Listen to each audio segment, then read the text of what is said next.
Today, our mission is to take a cheap amp modeling pedal and make it sound like a real, professionally mic'd tube amp. Impossible! If you happen to have an amp modeling pedal or software, grab your pedal. I'll show you how to make yours sound great too, no matter what brand it is. All it has to have is a way to EQ it. I have always been a huge fan of tube tone. I love tube amps, but right now I can't carry my half stack because I injured my ribs.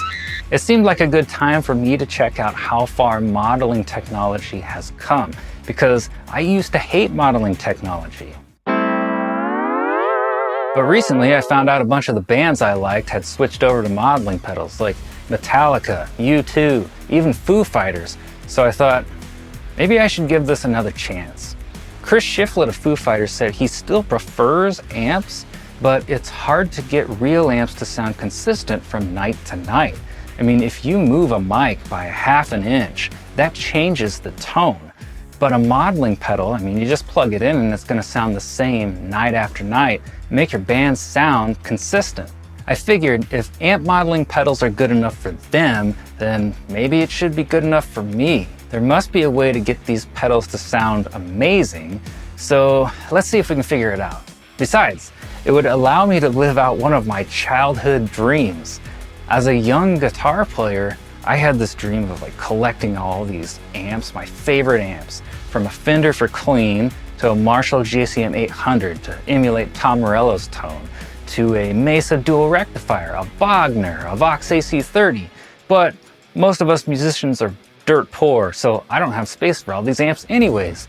But a modeling pedal comes along and allows me to dial up tones that are pretty darn close to all the amps I've ever wanted in one box. There were 3 entry-level pedals I was considering, and I already had IK Multimedia's Amplitube 5 software for recording in Pro Tools, but I wanted a pedal. So I looked at a Headrush MX5, a Line 6 Pod Go, and a Hotone Ampero One. There is an Ampero 2 out, but I read a lot of user reviews and most people said that they preferred the amp tones of the Ampero One over the 2. So I just happened to snag one on Reverb for 140 bucks. Ridiculous. I was also really impressed with the amp list in the Ampero One. It had all those amps I talked about, plus a Mesa Mark IV and some other stuff that I was looking forward to trying out for the first time. So amp selection and price won me over, and I bought an Ampero One. It doesn't really matter which one you have though, because what I'm going to show you is a universal concept that'll work on any pedal. The Ampero One wasn't what I expected though when I first plugged it in. All the tones had this cheap buzzy character to it. It was like an old Marshall amp with a beehive in it. So I kind of felt swindled by all those reviews, and then I thought, all these people can't be wrong. So I decided to see if maybe I could fine-tune the tone. And I realized all these sounds in these pedals were probably recorded with a flat EQ. So of course they're gonna sound weird to our ears. That means the onus is on us to EQ them to make them sound good. I mean, if I were to just set my amp with a flat EQ, I wouldn't like it. So maybe the same concept's going on here. We could sit here and try every single frequency until we get the right combination, but that would take hours. So I got something that I think is one of the best books on recording. It is the Mixing Engineer's Handbook, and it has a table with some magic frequencies in it for electric guitar. So grab your pedal if you have one and let's go to work. There are 2 ways to EQ on my pedal. There's a global EQ setting, and in addition, each tone setting has its own individual EQ.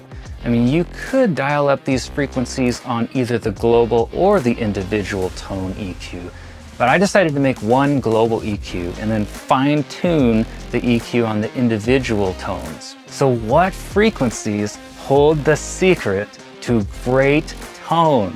Most of the beef of electric guitar lies in the range of 250 to 500 hertz. These are lower mid-range frequencies, so I made a significant boost there. I feel like that makes these modelers sound a little bit more like an actual half stack, like coming out of a big beefy cabinet. The book says presence lies between 1.5 kilohertz and 2.5 kilohertz, so I made a small boost there. Now the weird thing is, when I record with my guitar amp, I'm used to having to cut in this area, but that's because I use a lot of mid-range on my Mesa.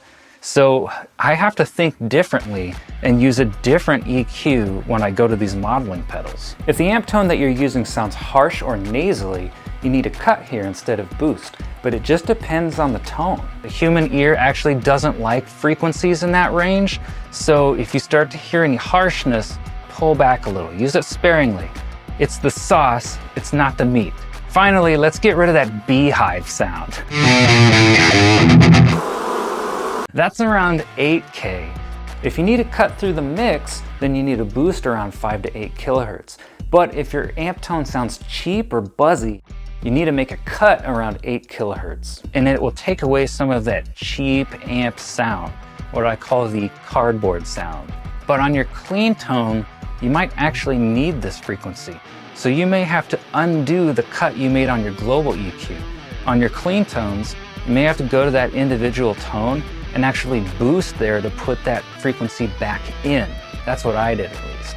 Especially if you find that your clean tone is sounding a little too dark. Finally, add some subtle delay and reverb to taste.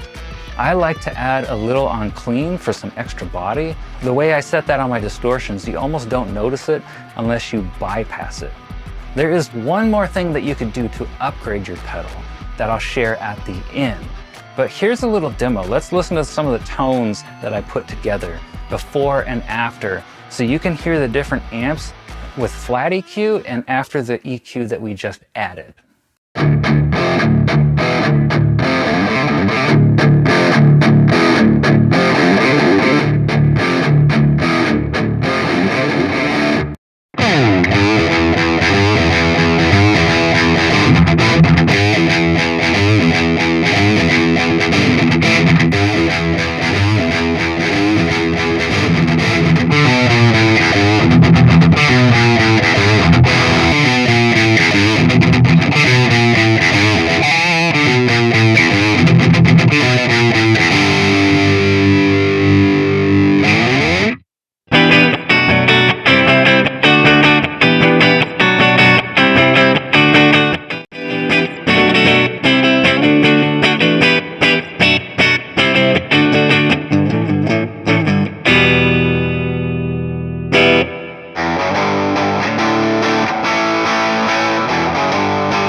A note about the Ampero One.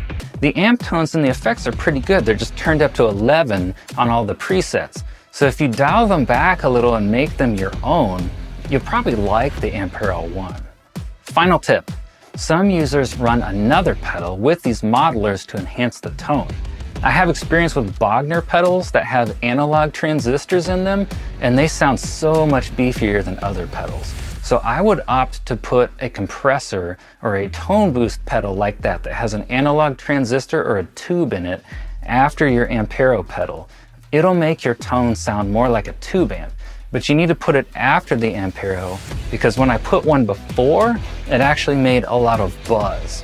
Bogner has some discontinued compressor pedals that are really good that have Neve transistors in them, and one is called the Harlow, but JHS currently makes one called Colorbox, and it has an analog transistor in it. So you could put that in your chain to warm up your tone and make it sound more realistic and more like a tube amp. A lot of users use a compressor like this as an always-on pedal. Check the links in the video description to see the compressor pedals I recommend, as well as the modeling pedals and modeling software I recommend. If there's anything else that you've tried that made your pedal sound better, let me know in the comments.